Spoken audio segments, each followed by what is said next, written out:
Kyle, we're looking at your backhand here.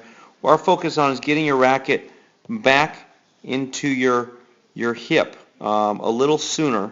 As soon as you see the ball, get that racket back towards your hip. And as you can see, the ball is probably starting to bounce probably about now, and your racket is actually further away from your hip than when you started in the ready position. So number one, get that racket back a little bit quicker. You can have your hands higher if you'd like.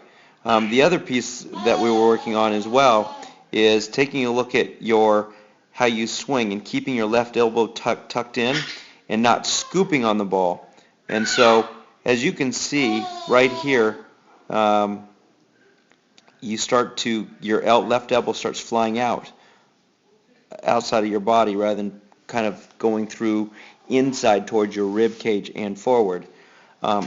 As a result of all of this, a couple of things happen. Number one is your racket face is pointing up rather than being absolutely square, and therefore you are not able to put a heck of a whole lot of spin, especially when your racket face is open.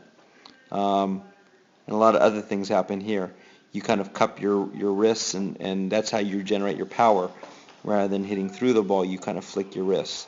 So you'll see another video where we worked on actually keeping your racket face square, and that'll help you a lot. Here's another one. You're stepping in, and see how your elbow comes out and doesn't get through. And then more importantly, let's look at that racket face too. So it's square here, and all of a sudden, it's opened up.